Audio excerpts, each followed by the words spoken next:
Okay, Toyota Fortuner. Kakabitan ko siya ng push button bumper clip. Okay.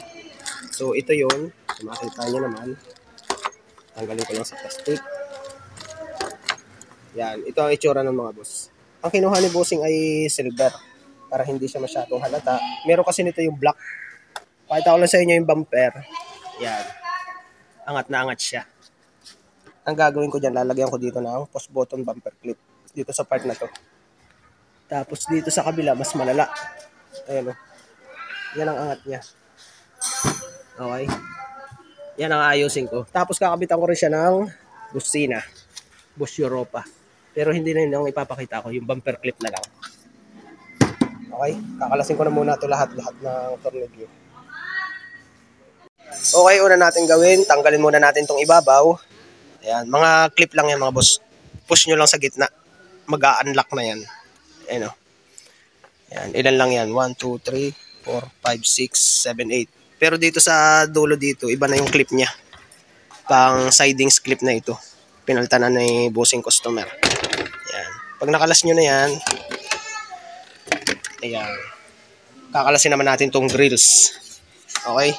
Kakalasin ko na muna ito. Ang tornilyo lang naman yan ay 1, 2, 3, 4. Tapos ay hihilahin nyo na yan palabas. Ayan o. Duwag naman yan. Clip lang yan. Ang tornilyo lang yan ay dito sa ibabaw. Okay? Pagka nakalas nyo na yan, ito lang sinisikwat dyan. Ayan yung clip na yan. Ito kasi palit na yung grills. Pero kung hindi pa yung original pa, marami yung clip na ganyan. Sinisikwat lang yan. Ayan. Ilan yung clip na yan? 1, 2, 3, 4, 5, 6. 6 na clip yan. Pati ito. 7, 8. Bali 10. Yan. Ito pa pala. Marami ang clip na yan sinisikwat. Dito nyo yan sisikwatin sa loob. Kapag ka nakakabit yan dito sa loob. Kita naman yun. Okay? Yan. Kulang-kulang na rin pala ang tornilyo nito. Kaya pala laylay na yung bumper. Ayan, kulang na ito. Ito kulang na rin to eh. Walang tornilyo to kanina. Nung baklasin ko. Lalagyan ko na lang yan. Ito. Laylay na rin. Iaangat ko na lang yan. Iaayos ko ng align yan. Ayan. Pang ilalim naman ako. Tsaka gilid.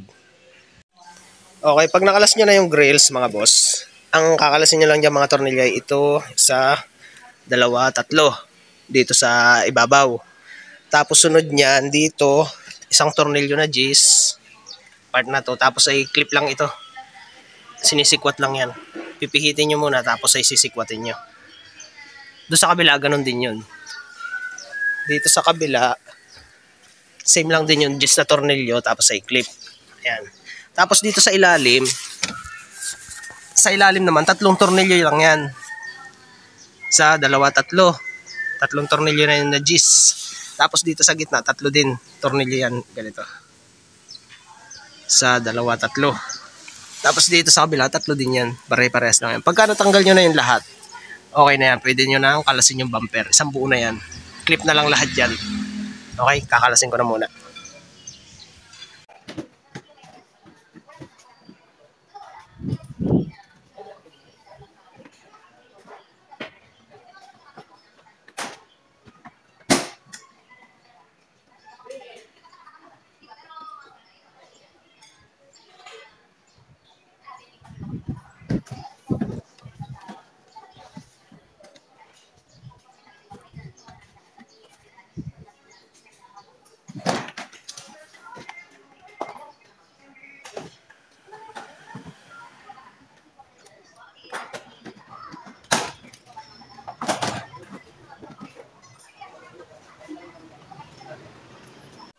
Ayan, nakalas ko na.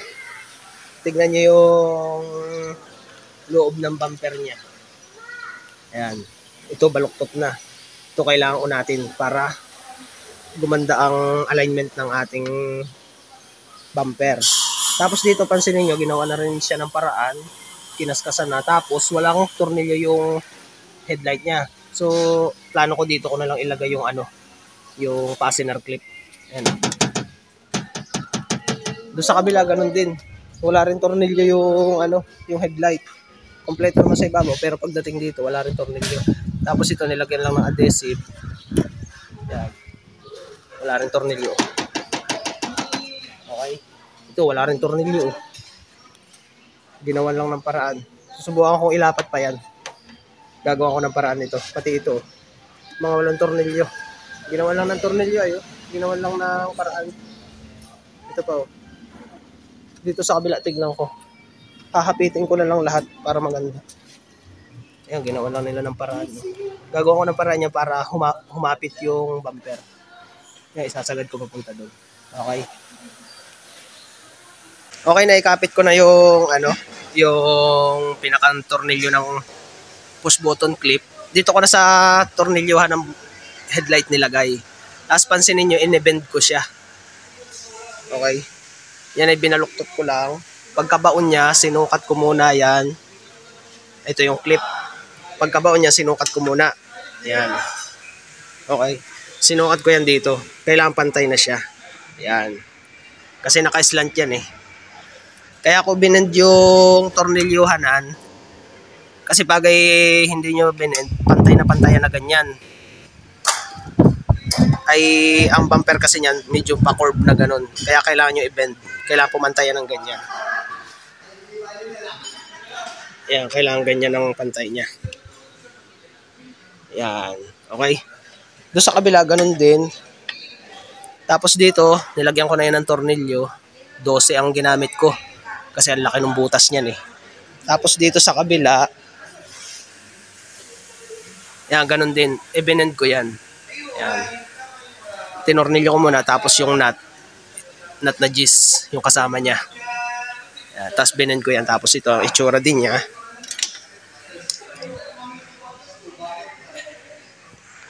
Yan. Okay. Ganyan ang itsura niyan. Tapos susukatin ko muna yung bumper. Pakita ko sa inyo kung paano kukuhain yung sukat niyan dito. Dito sa bumper. Kailangan isalpak nyo muna yung bumper, saka nyo bugbugin katulad nung ginawa ko dun sa Wigo.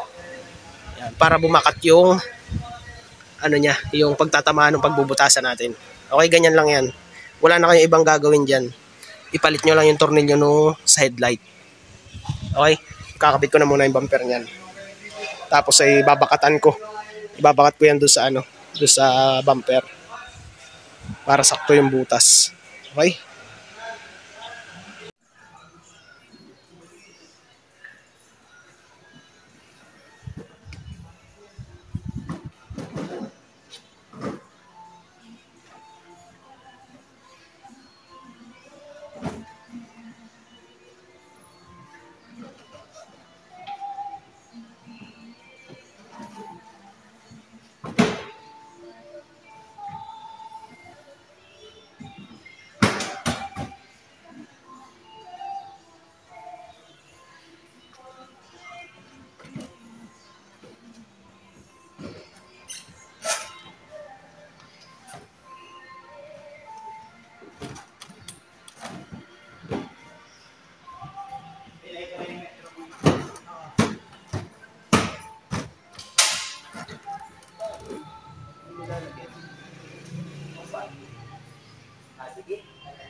Okay, dito, itinataas ko na yung bumper niyan. Tapos ay papaluin ko na yung pinakang bumper para bumakat yung tornilyo ng fastener clip, ng push button clip. Tapos dito naman sa kabila, ganun din, hinila ko pataas at saka ko pinalo para bumakat yung tornilyo ng bumper clip. Yan, okay.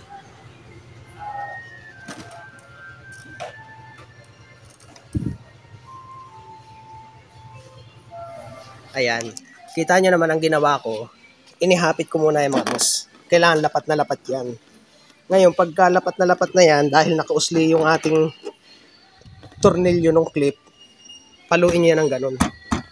Ngayon, nagkaroon na siya ng bakat. Yan. May tuldok yan doon sa loob. Dito sa kabila, ganun din. Ayan o. Yan na yung bubutasin ko at palalaking ko para magkasya itong likurang bahagi ng push button clip natin.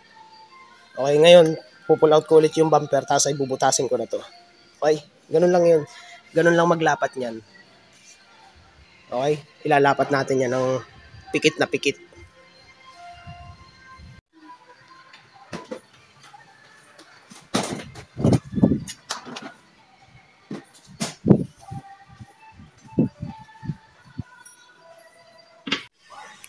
Yan mga boss.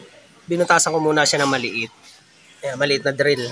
Doon sa binakatan kong ano, para doon sa lalagyan ko ng push button clip, binutas ko muna siya ng maliit na drill bit. Dito sa kabila, syempre, ganun din. Yan. Okay, tapos, kumuha lang ako ng ganito, pambutas. Yung kakasya lang doon sa butas nitong tornilyo. Ganyan, oh. Pakita ko lang sa inyo. Yan, sakto lang yan. Okay. Pagka ginamit nyo yung pang-back sensor, masyado malaki.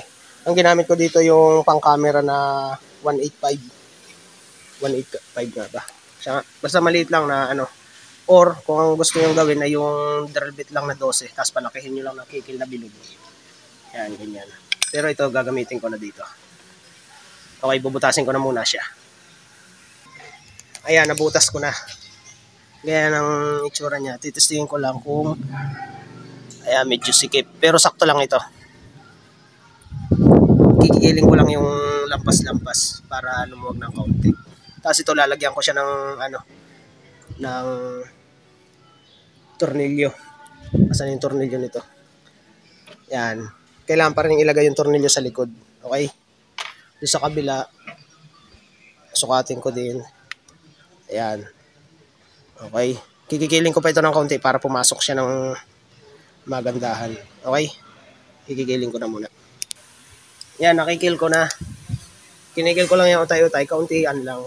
Huwag nyo namang kasagarin. Kailangan mas maganda niyan kung medyo sikip siya. Okay?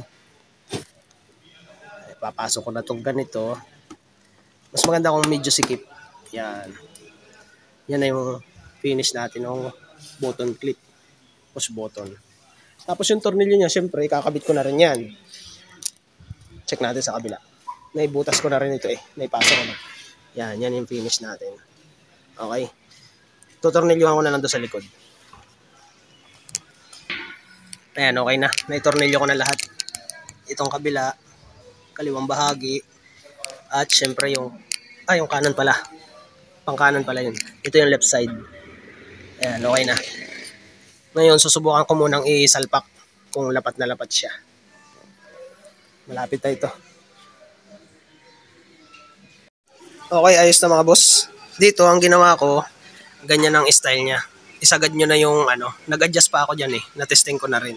Tapos yung tinabasan ko pa para hindi tumama doon sa tornilyo ng fastener clip. Ayan, sagad na yan. Tapos ibinend ko siya pataas.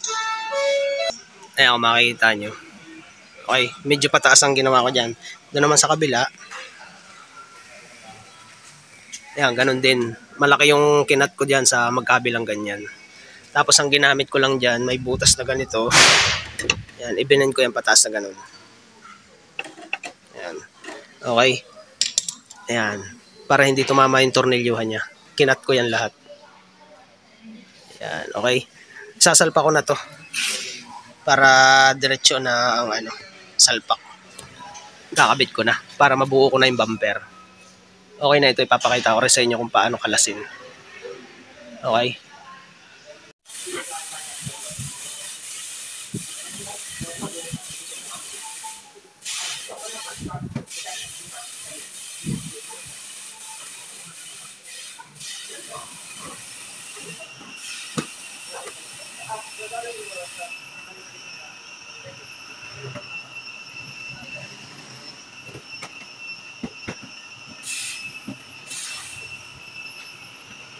Okay na, ikabit ko na.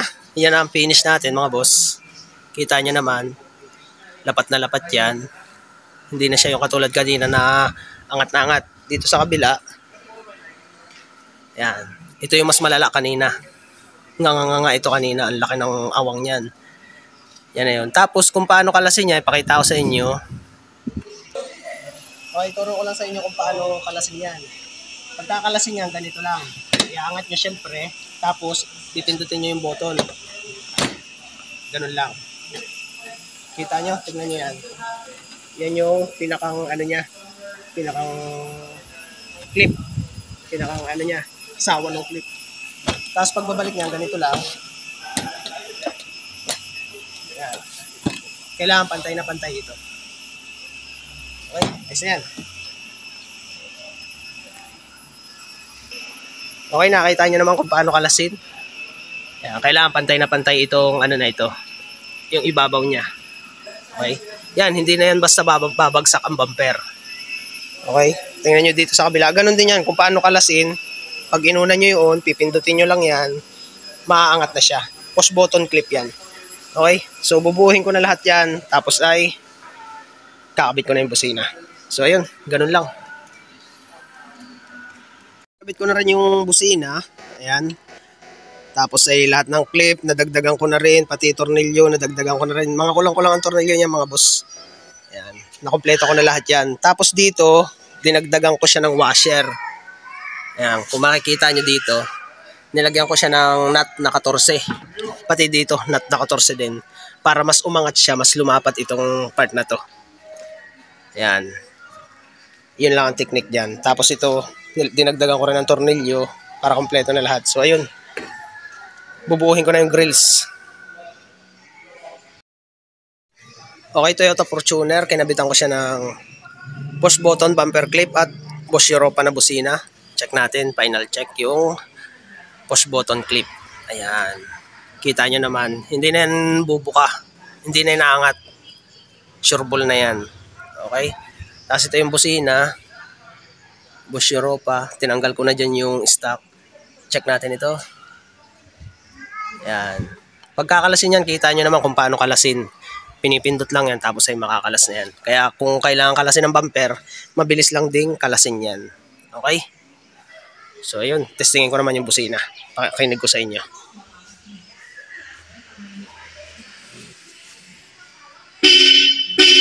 Okay. Ayos na rin yung busina. Toyota Fortuner. Installation ng Bosch Europa at push button bumper clip. Thank you.